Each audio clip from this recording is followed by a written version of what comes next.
check. 1, 2. 1, 2. More volume. 1, 2. Let us get a little more volume. On the volume. On the volume. Mic check. Mic check.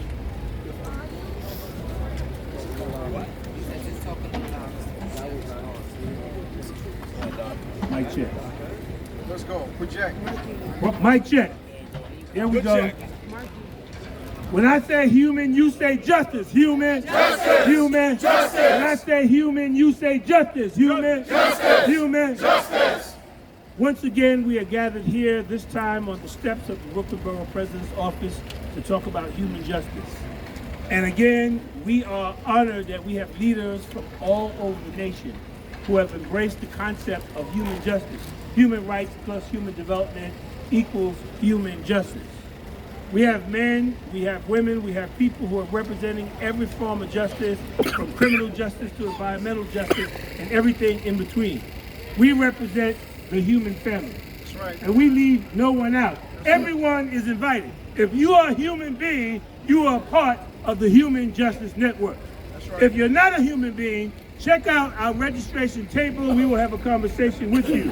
We just want to know what planet you're from. We just want to know whether or not you represent peace, because we represent peace, justice, fairness, equity for every human being. Everyone is included and no one is excluded. The human justice theory, again, was born out of the mind of the late, great Eddie Ellis, who passed on the mantle to myself. I am now happy to pass off the mantle to every leader, but beginning with the visionary leader who sponsored today's Human Justice March, Brother K. Bain. Let's give him a round of applause. To kick off this portion of the Human Justice March, I'd like to bring together a man who has demonstrated through decades of hard work, who was on the front line, who was occupying corners when the term wasn't even popular, when it wasn't even known, who set it off, who laid the stake, who established the principle of what it is for a man to man up. Ladies and gentlemen, please join me as I introduce one of the pioneers of this work, Brother A.T. Mitchell, the New York City gun violence czar. 1, 2, 1, 2. Human Justice. Human Justice. Human Justice. Yes, human justice. Give it up for CCD, everybody. Give it up for CCD, my man K. Bain, Dr. P. All the brothers and the sisters of community capacity development. We salute every single one of you all for the hard work and planning that we know goes into these types of events. This is not easy. We try to stick to the script, but God is the best of all planners. Am I right? That's right. That's right. So we move on God's speed. Am I right? Yes. NYPD and all the other agencies, they'll figure it out later. But I am so super proud to be back at the second annual Human Justice March. I was privileged to be a part of the first. I'm looking forward to the third, to the fifth, and beyond. There's two real short points I want to make. It is not by coincidence that today's march was planned on so-called Christopher Columbus Day. The so-called person who discovered America. Pirate. How do you discover a land when there's people already there when you get there? Am I right? Colonizer. What he discovered was that African people was all over this globe. When they showed up on the Santa Maria, the Pinta, and the Maria, or whatever they taught us in school, they realized that we was already here. Am I right? Yes, sir.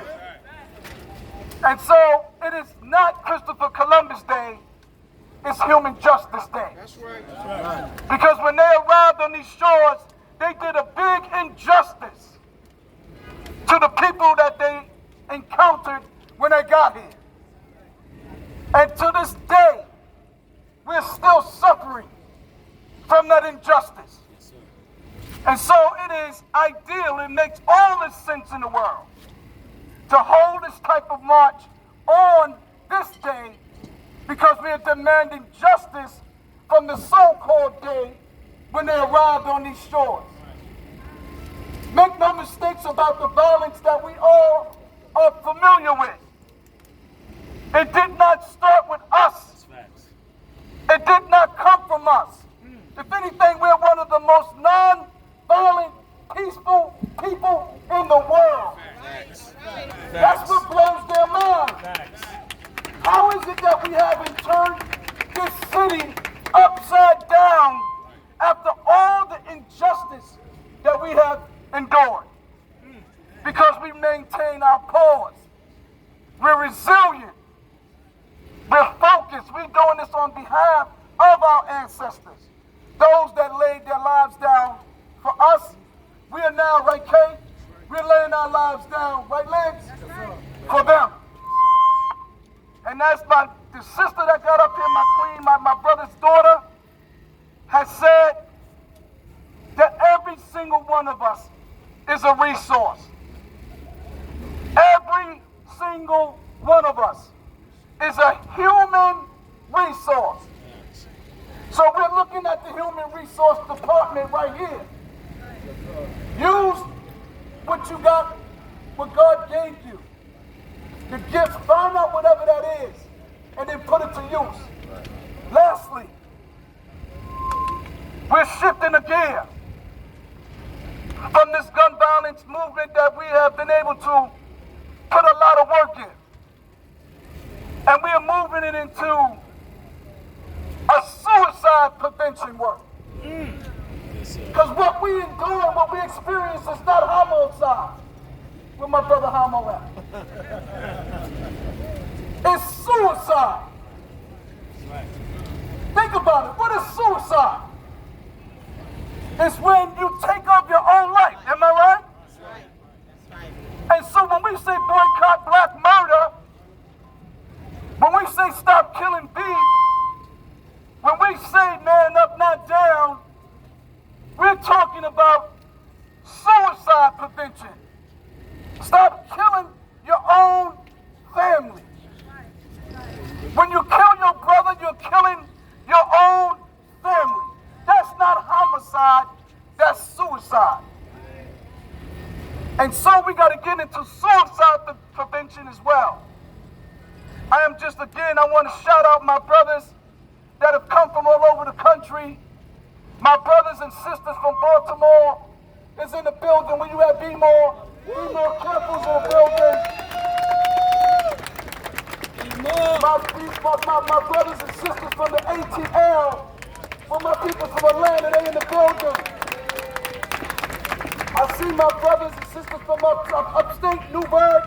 I see them in the building where y'all at. And we got our people from Strong Island, Long Island, Charlotte, Brooklyn, the BX, Manhattan, from the whole city. Please don't forget the cost. Oh, yo, my bad. I would never. I come out, yo, I know this guy. I'm from Brooklyn, though, you heard? But y'all know I got mad love, man. You got land standing behind you. You cannot forget. Y'all already know, man. Don't blame it on my head, blame it on me. Don't blame it on my heart, blame it on my head. Y'all, I really want to say, man, I'm so proud of y'all. I'm looking forward to it. I'm looking forward to that. Listen, tomorrow is when the real work goes down. Right now we're doing this march, but tomorrow and beyond is when the real work takes place. Hotep, everybody. We on the air, hold me down. Make some noise for brother A.T. Mitchell. One component of our methodology in human justice. Shiz, I see you downtown, stand up. It's my day one. One component is community mobilizing and organization. That's this march. Say community mobilizing, and organization. That's one component of the methodology. The second is system change. Let me tell you what that means. That means it's one thing to get the community together, to make noise, to pull us all into one space in solidarity. That's important. The second component System change deals with legislation and policy. So tomorrow at LIU, we're going to have a conference. We're going to talk about legislation and policy and how it's implemented, because you can't just have people stirred up in a conversation moving around New York City from around the country and around the world and not have a political agenda where you discuss why we're dying at such rapid rates in this city. So tomorrow, we'll do our system change conversation with leaders from around the country and around the world, legislation and policy. We'll talk about family justice. We'll talk about family injustices and how they affect black and brown people in this city. Lastly, tomorrow in our system change conference, we'll meet with technology experts to talk about the digital divide, to talk about black and brown people and Web3 and NFTs, and how does race play into? Yeah, make some noise. How does race factor and play into decentralization and blockchain? So this is but one component of this human justice methodology. I too want to acknowledge all of our comrades that came. We in Brooklyn, so make some noise from Brooklyn. I am from Brooklyn, New York. Make some noise for BK. But you gotta salute Queens. You gotta salute Harlem, Manhattan. You gotta salute the Bronx. You gotta show love for Staten Island. Where Penn and Perry at? Where Penn and Perry, true to life? You gotta salute the people who every day, every night put their lives on the line for what we call human justice. Now, it's just not gun violence work. Gun violence is a byproduct of when you starve people. Right. Gun violence happens when you put people in positions where they can't eat, think, breathe. Their mental health is not taken care of. Gun violence happens when people have health disparities in their communities. Social needs. So it happens that we form around gun violence because it's spectacular. You can see it. When a shot goes off, you hear the shot. When a body drops, you see. But guess what? We are quietly dying in our communities because housing is hideous. Yeah. Housing is unavailable. The most affluent city in the world, New York City, is dealing with some of the most fundamental, foundational problems, and it's hypocrisy at its finest. So human justice is about understanding we gotta eat right. But we can't eat right when there's not proper nutrition in our neighborhoods. Our babies can't learn. This is my 8-year-old son, Kaiso Khalif Bain. How can he learn in a building that is a warehouse without culturally competent educators? How can he learn if he doesn't have access to nutritious food? How can he learn if the environment he lives in is not safe? So all of these oppressions intersect and compound, and that's why we're having a human justice march, and that's why the community is here today. Make some noise, y'all, for yourselves as leaders in human justice work. Sister. We're calling our sister up. So we always got to balance the energy. You know, there's a law of polarity that says, a law of gender in the universe that says there needs to be a balance. So you're not going to hear from the strong, from the king, A.T. That's a mentor, pioneer. Make some noise from A.T. Mitchell. For Man Up, Hotep. Now we're going to bring it to the sister. Can we get a round of applause for K. Baines? But I want to give us a round of applause because it starts with a seed. And he harvested the seed, and that's why we're all here. So when I say this quote, I want you all to repeat it with me. If you're not angry, you're not paying attention. So when I say if you're not angry, I want y'all to say you're not paying attention. If you're not angry, you're not paying attention. If you're not angry, you're not paying attention. And I'm mad as fuck right now. When you see these kids behind us, they're a reflection of the future. They're a reflection of all the possibilities that we could be. We know jails and prisons don't work. Many of us have been there to teach. We have been stolen and our bodies have been put there. But we know if we're addressing a health crisis, gun violence is a health crisis, and putting people in cages don't work. It does not. Right. It does not. They know that. They know that. So when we're here today, it's not, we're marching for justice, we're marching for humanity, but we're marching for one. We're marching for the kids in front of us so that they can have a whole future. So that when they're in a community and they see you, that you'll love on them just like you're their mother and their father. If they need food, we need to take it back to the 80s and the 90s when we would go to each other's houses and get food and get clothes and take care of each other. We are one. We all look the same, we feel the same, and we have a lot of intersectionality. So when I say if you're not angry, you're not paying attention, I want you to repeat it. If you're not angry, you're not paying attention. If you're not angry, you're not paying attention. Thank you, Queen. Make some noise for the Queen. So we got a long road ahead of us, y'all. We got some miles to carry, but I want to acknowledge, so the former mayor of New York City, he positioned himself to announce a racial justice commission to look at the lack of equity, to look at systemic racism in the city of New York, and to come up with some solutions to that. And so that commission is still meeting, and there's a ballot that's going to be on the back of your voting ballots in November, right? A lot of that work was done by leaders, again, 10, 11 of us across the city. Commissioner, I see you. Commissioner, come in for a minute, please. Because guess what? When we talk about people of color, we're talking about Black, Latinx, Asian. We're talking about all of us who live in deplorable conditions in this city, who know that we have a fight and a role in human justice. Just introduce yourself. Tell them who you are and what you do. Brother K, you're killing me. I have a sprained right foot, and I knew he had to tap me in, so I had to be here.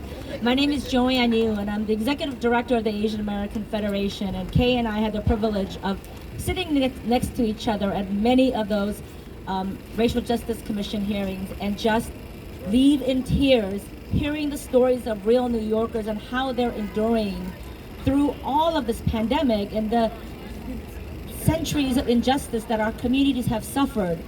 I wanted to be here because my community has also experienced so much anti-Asian hate over the years. It's not new, but it's all been visible. And I think the one thing that the pandemic did was to lay open all of the inequities that we've all had to deal with as communities of color. I say we deserve to be safe. What that safety looks like, it's not just safety from being able to walk outside, it's being safe on the subway, it's having affordable housing, it's about having food, it's about getting your children to the schools that they need. It is about all of us being able to live with the full dignity that we have been afforded by God and the universe. So please flip that ballot over. That is a year's worth of work that we had to do. We would actually have to go and do three hours after our real jobs, and it was a lot of work. So please stand with us. But I also want to thank Kay, because during some of the hardest times when my community was reeling from just the violence and the brutality, he was always there for me. He was always the first call that I got to say, are you okay? Are you eating? Are you making sure you're safe? Kay and I wrote an op-ed to talk about the mental health problems in our community, the violence that we're seeing land somewhere, and that's on our families, that's on our parents, that's on our kids. And it needs to be fixed. And so we have demanded resources from our leaders to make sure that we have therapists who look like us, because 85% of the therapists in this country are white. And so we need to get our young people into the pipelines to make sure that they're mental health professionals. We need to make sure that we get to have community conversations about what mental wellness looks like. We need to talk about our anxiety, our depression, because the stigma of keeping silent is killing all of us. So I want to thank Kay for tapping the Asian American Federation in, tapping the Asian community in. But don't wait for an invitation from Kay. Tap yourselves in, tap your neighbors in. Our safety is we are dependent on each other for safety. We keep ourselves safe, New York. Thank you. Co-Commissioner, thank you so much. I want to acknowledge Geraldine, Center for Justice, Columbia University. Make some noise. Make some noise. I want to acknowledge my board member. I see Leslie is here. Salute. Yo, we got some walking to do. How many people again? Make some noise if you're doing the whole 14 miles through the city of New York. I want that same energy when we get to Queensbridge, because I know what's gonna go down. Prolific, peace and blessings to my G. All right, y'all ready? Say human, human, human. Cabario, you ready? Let's do it. Peace and blessings, y'all. We on the road.